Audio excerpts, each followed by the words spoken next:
Pope Leo XIV's address to the participants in the Raising Hope Conference on the 10th anniversary of the encyclical Laudato Si, October the 1st of the Jubilee year 2025. Dear sisters and brothers, peace be with you. Before continuing with a few prepared remarks, I would like to thank the two speakers who preceded me, and I would like to add that there is indeed an action hero with us this afternoon. It is all of you who are working together to make a difference. As we commemorate the 10th anniversary of the encyclical Laudato Si on care for our common home, I cordially greet the organizers, the speakers, the participants, and all of those who made the Raising Hope Conference possible. I especially thank the Laudato Si movement for supporting the dissemination and implementation of Pope Francis' message from the very beginning. This encyclical has greatly inspired the Catholic Church and many people of goodwill. It has proven to be a source of dialogue. It has given rise to reflection groups, academic programs in schools and universities, and partnerships and projects of various kinds on every continent. Many dioceses and religious institutes have been moved to take action to care for our common home, helping once more to give priority to the poor and marginalized in the process.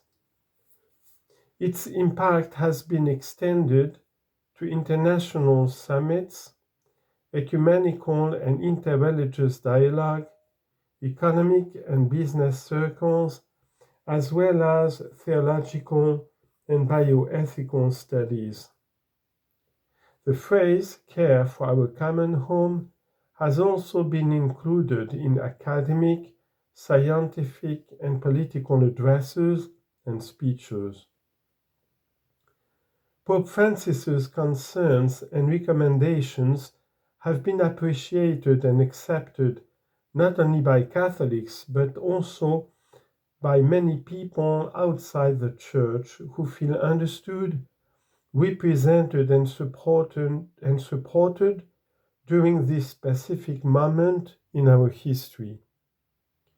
His analysis of the situation, proposal of the paradigm of integral ecology, insistent call for dialogue, and the appeal to address the root causes of problems and to bring the whole human family together to seek a sustainable and integral development have aroused widespread interest.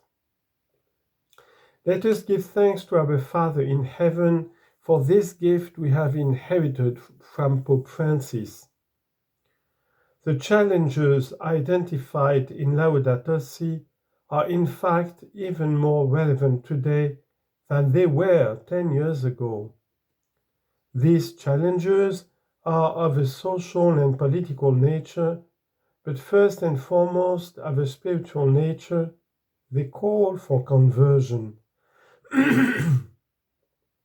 As with every anniversary of this nature, we remember the past with gratitude, but we also ask ourselves what remains to be done. Over the years, we have transitioned from understanding and studying the encyclical to putting it into practice.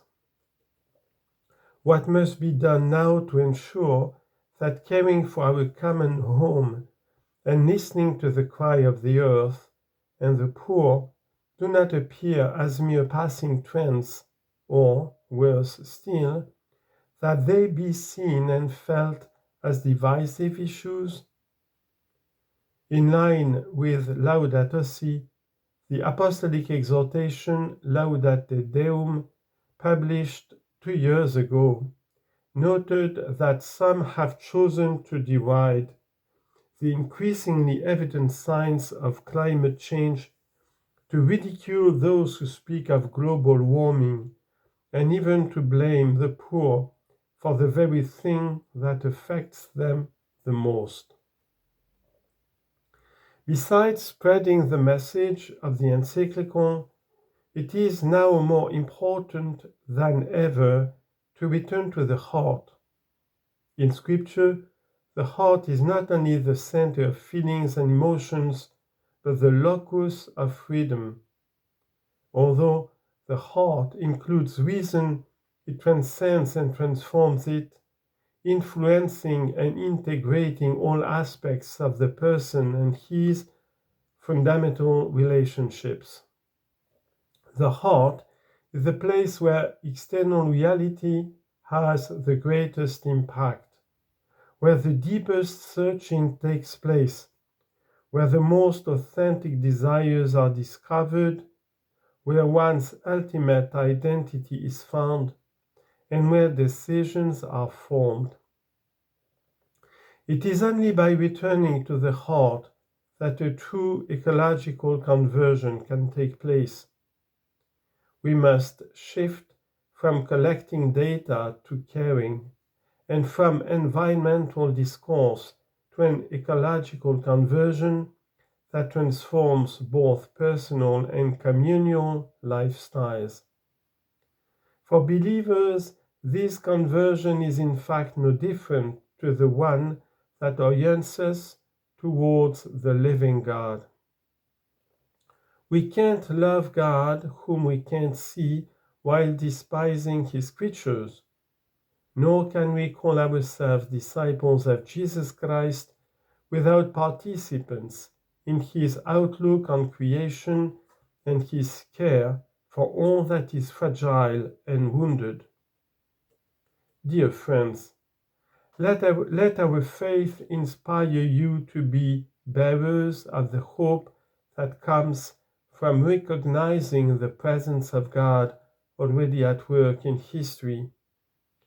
Let us recall how Pope Francis described St. Francis of Assisi. He lived in simplicity and in wonderful harmony with God, with others, with nature, and with himself. He shows us just how inseparable the bond is between concern for nature, justice for the poor, commitment to society, and interior peace. May each of us grow in these four relationships, with God, with others, with nature, and with ourselves. Through a constant attitude of conversion, integral ecology thrives on all these relationships. Through our commitment to them, we can grow in hope by living out the interdisciplinary approach of Laudato Si and the call to unity and collaboration that flows from it. We are one family, with one Father who makes the sun to rise and sends rain on everyone. Matthew chapter 5, verse 45. We inhabit the same planet and we must care for it together. I therefore renew my strong appeal for unity around integral ecology and for peace. It is encouraging to see the variety of organizations represented at this conference, as well as the wide range of organizations that have joined the Laudato Si movement and the platform for action. Moreover, Pope Francis emphasized that the most effective solutions will not come from individual efforts alone, but above all from major political decisions on the national and international levels. Everyone in society, through non-governmental organizations and advocacy groups, must put pressure on governments to develop and implement more rigorous regulations, procedures, and controls. Citizens need to take an active role in political decision-making at national, regional, and local levels. Only then will it be possible to mitigate the damage done to the environment. Local legislation will also be more effective if neighboring communities support the same environmental policies.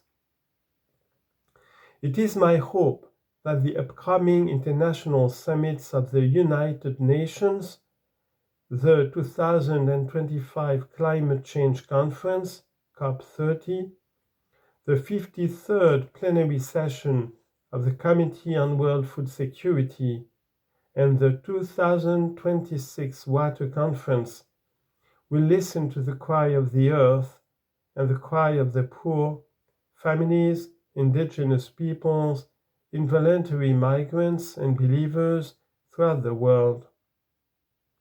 At the same time, I encourage everyone, especially young people, parents, and those who work in local and national administrations and institutions, to play their part in finding solutions for today's cultural, spiritual, and educational challenges, always striving tenaciously for the common good. There is no room for indifference or resignation. I would like to conclude with a question that concerns each of us. God will ask us if we have cultivated and cared for the world that He created, for the benefit of all and for future generations, and if we have taken care of our brothers and sisters. See Genesis chapter 2 verse 15, chapter 4 verse 9, and John chapter 13 verse 34. What will be our answer? Dear friends, I thank you for your commitment, and I happily extend to all of you my blessing. Thank you.